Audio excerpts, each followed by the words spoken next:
hanya orang-orang yang telah benar-benar menguasai ilmu hakikah yang dapat membedakan mana bisikan nafsu dan mana bisikan syaitan, mana yang disukai dan mana yang dibenci Allah. Orang-orang yang mempelajari ilmu hakikah, itulah yang mampu membedakan geritik-geritik hati itu, bisikan-bisikan yang ada di dalam hati tersebut. Secara ringkas para ulama memberikan pelajaran kepada kita mengenai cara mengetahui bisikan yang masuk ke dalam hati kita ini. Apakah bisikan itu berupa kebaikan atau kejahatan? Jadi ujar mereka mengatakan, bila engkau hendak mengetahui bisikan yang baik atau bisikan yang jahat yang masuk ke dalam hati itu, maka timbang olehmu, ukur olehmu dengan 3 ukuran. Salah satu di antara 3 ini.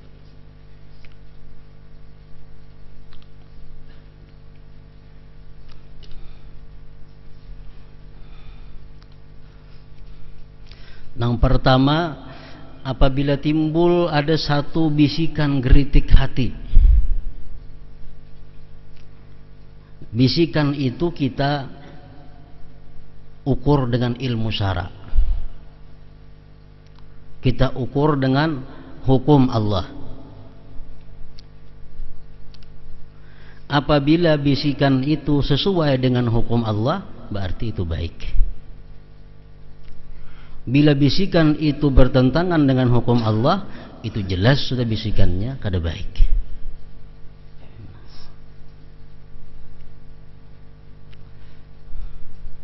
Umpamanya kita kada tahu hukum Allah, baikkah ini, kadakah? Bolehkah hukum Allah nang bisikan hati nang macam ini atau kada? Kita kada tahu hukumnya. Nah, cara mengukur nang kedua, engkau lihat orang-orang salihin. Apakah orang-orang salihin itu pernah melakukan seperti apa yang dibisikkan dalam hati engkau itu atau kada? Bila pernah dilakukan oleh orang-orang salih, berarti baik. Bila belum pernah engkau lihat orang salih melakukan apa yang dibisikkan dalam hati kita itu, berarti kada baik. Yang ketiga, kita kada tahu juga orang saleh apakah suahkah menggawi itu, suahkah makan itu, suahkah memakai itu, kita kada tahu. Jadi kada kau mau ukur dengan ukuran orang-orang saleh. Nah, ukuran yang ketiga, kita takuni lawan nafsu kita. Takuni nafsu. Bila nafsu kita katuju, berarti kada baik. Bila nafsu kita kada katuju, berarti baik. Itu salah satu cara untuk mengetahui geritik hati, bisikan hati kita ini apakah baik atau kada.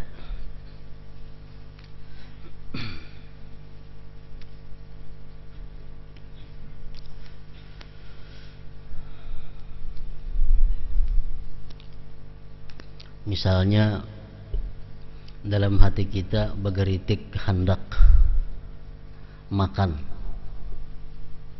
apa? Makan haliling.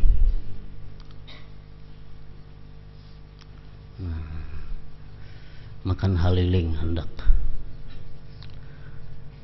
Lalu kita mesti memperhatikan bisikan hendak makan haliling ini baik atau kada. Nah, kita cari di hukum. Boleh kada haliling itu dimakan? Anda mengatakan kada boleh karena hidup 2 alam, macam-macam. Boleh kada dimakan haliling itu? Cari-cari di hukum, kada dapat boleh kadanya makan haliling. Mbah itu pulang kita cari orang-orang salihin. Apakah mereka itu pernah makan haliling? Tahunakan tuan guru anu pian suaka makan haliling. Isirin bah kada biasa. Tahunakan ke tuan guru orang saleh anu pian biasa makan haliling kada biasa. Nah, berarti ini sudah kawat patukan geritik hati hendak makan haliling itu kada baik. Kenapa? Karena kada pernah dimakan oleh orang-orang saleh. Itu amun orang salehnya ada. Kita kada dapat mencari orang saleh, kemana betakun?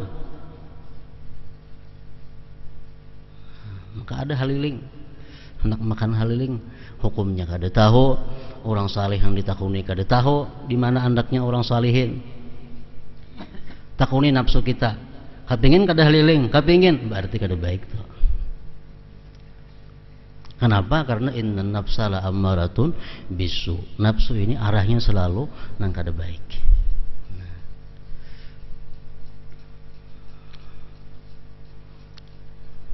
Itu berlaku pakaian, minuman, makanan, pekerjaan.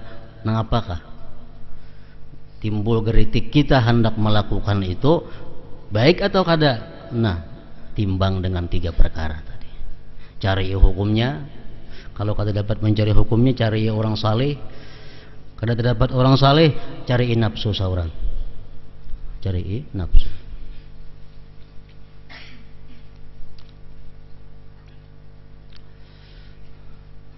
Nah, kemudian lagi yang perlu kita ketahui, geritik hati tadi apabila sesuai dengan hukum syara itu jelas sudah baik.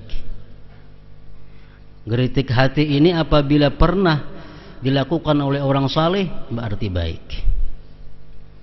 Geritik hati ini bila dibenci oleh nafsu berarti baik. Nah, setiap nang baik itu belum tentu dari Allah. Bisa datangnya nang baik itu dari Allah, bisa nang baik itu datangnya dari syaitan. Ini kita perlu membedakan geritik hati hendak berbuat baik. Kita mesti periksa dahulu geritiknya di mana datangnya. Apakah ini dari Allah kah atau dari syaitan? Karena syaitan itu bisa membisikkan kebaikan kepada kita. Syaitan bisa menyuruh kita berbuat baik, tapi tujuannya adalah kerugian bagi kita. Syaitan itu bisa menyuruh kita berbuat baik, tapi nang untingannya kerugian bagi kita. Contohnya kayak apa? Syaitan menyuruh kita berbuat satu ibadah, tapi bila kita lakukan ibadah itu, kita ketinggalan ibadah yang lebih afdal. Nah, ini dari syaitan. Syaitan menyuruh kita berbuat baik. Bila kita lakukan ini, kita ketinggalan ibadah yang sangat banyak pahalanya. Nah, ini dari syaitan.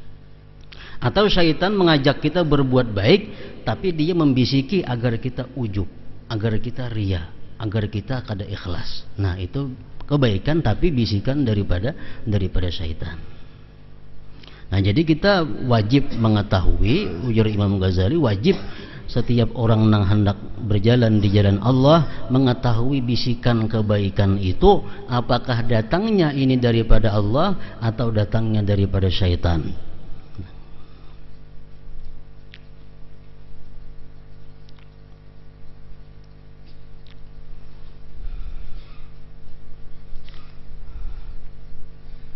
Syaitan menyuruh kita beribadah semalaman.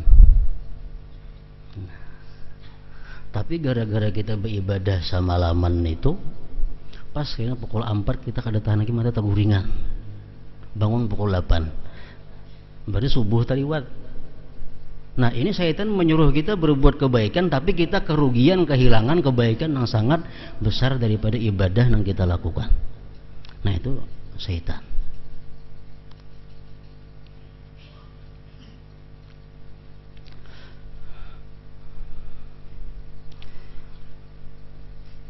Cara mengetahui kebaikan-kebaikan, bisikan-bisikan berbuat baik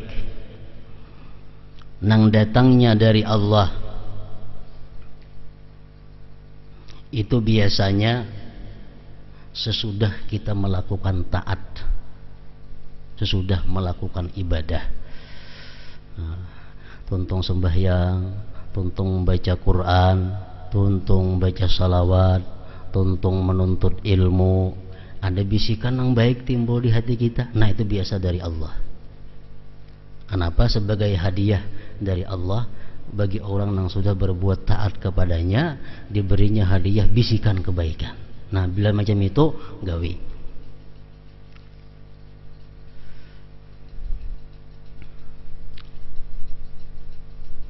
Nah, bisikan kebaikan daripada syaitan itu ya kayak tadi,